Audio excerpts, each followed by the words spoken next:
জয় কৃষ্ণকালী মায়ের জয়। আমি প্রত্যেক ভিডিওতে কিছু না কিছু ইনফরমেশন আমি আপনাদেরকে দিয়ে থাকি। তো চলুন আজকে আমি কিছু ইনফরমেশনও দেব এবং মা কেন মাঝে মাঝে রেগে যান সেটাও আমি আপনাদেরকে দেখাবো। ভক্তের ডাকে সাড়া দিতে মাকে অনেক সময় পূজা ছেড়ে নিচে নামতে হয়। মায়ের মন্দির কিভাবে আসবেন, কেমন করে আসবেন, কি বার বন্ধ থাকে, মায়ের ফোন নাম্বার কত, এই ধরনের প্রশ্নের অনেক ভিডিও আমি বানিয়েছি এবং ডেসক্রিপশন বক্সে তার লিঙ্ক আমি দিয়ে দিলাম, আপনারা চেক করে একটু দেখে নেবেন। এরপরও যদি আপনাদের মনে কোনো প্রশ্ন থেকে থাকে তাহলে আপনারা কমেন্ট সেকশনে গিয়ে কমেন্ট করুন, আমি প্রত্যেকটা কমেন্টেই রিপ্লাই দিয়ে থাকি। এই হচ্ছে কৃষ্ণকালী মায়ের মন্দির বা মঙ্গলা মায়ের বাড়ি বলতে পারেন। খুবই ছোট, একতলার উপরে মা প্রতিষ্ঠিত। মায়ের মন্দিরে এখন দুটো মূর্তি আছে, একটি মাটির প্রতিমা এবং আরেকটি কোষ্ঠী পাথরের বিগ্রহ। 31শে মার্চ মায়ের বাড়িতে কোষ্ঠী পাথরের বিগ্রহ এসেছিল, তার ভিডিও আমি ডেসক্রিপশন বক্সে দিয়ে দিলাম। আর মাত্র কয়েকদিন পরই মায়ের বাৎসরিক দিবস, আমরা কিন্তু এটাই জানতে চাই। 25শে বৈশাখ মায়ের কিন্তু বাৎসরিক দিবস। 25শে বৈশাখ অনেক ভক্তের সমাগম কিন্তু ঘটবে, আর আপনারা যদি আসতে চান তাহলে কিন্তু একটু সকাল সকাল আসবেন।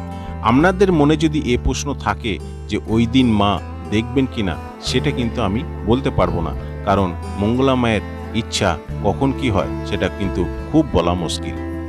প্রত্যেক দিন মায়ের মন্দিরে 5 থেকে 6 হাজারের উপর বেশি ভক্তর সমাগম কিন্তু ঘটে থাকে। এই ছোট্ট জায়গায় মা মঙ্গলা মা এবং ভক্তগণেরা উভয়ই হাঁপিয়ে উঠেছেন, তাই বিকল্প হিসাবে মায়ের একটি নতুন মন্দিরের পরিকল্পনা চলছে। সবার মঙ্গলে করছে শ্রম দান, কৃষ্ণকালী সাথেও তোমাকে শতকোটি প্রণাম। মানুষের সেবায় মঙ্গলা মা করছে পরিশ্রম, কটু কথাই দেয় না টান, ভয়তে করে না জম, করছে এক কঠিন সাধনা। মঙ্গলা করছে মঙ্গল, হাজার পানে হাজার জলে সবাই ভয়। সত্যি তুমি বিশ্ব মাতা, নাইতে কারোর ভয়। জোরে একবার বড় সবাই, মা কৃষ্ণকালী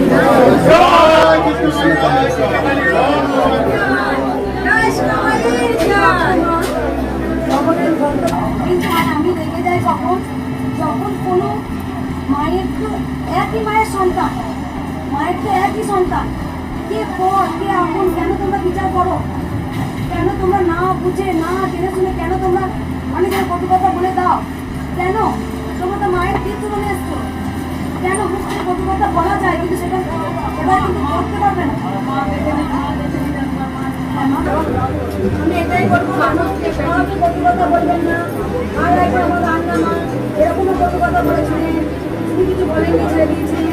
আমার ঢাক বাবার জন্য তাকেও বলেছি। আজকে যে ঘরে থেকে বাবা আসেন, তিনি হাতের অপারেশন করেছেন, সেই বাবাকে আজকে কত কথা বলে বাবা বলছে মা নিয়ে আসছি। কেন বলবেন কত কথা? কেন বলবেন কত কথা? বলতে শুধু পয়সা লেগে তাই করেছেন, কিন্তু জানেন ওই মানুষের হাত পায় না, তিনি আগে ভালো লাগে তারা কি কান্না করতে। কেন বলবেন? কেন করতে? ভিডিও সম্পর্কিত কোনো তথ্য যদি আপনাদের জানার থাকে তাহলে কিন্তু আপনারা বারে বারে আমাকে কমেন্ট করতে পারেন, আমি প্রত্যেকটা কমেন্টে রিপ্লাই দেব। তাহলে আজকের মতো এটুকুই, আবার দেখা হবে পরের ভিডিওতে। জয় কৃষ্ণকালী মায়ের জয়।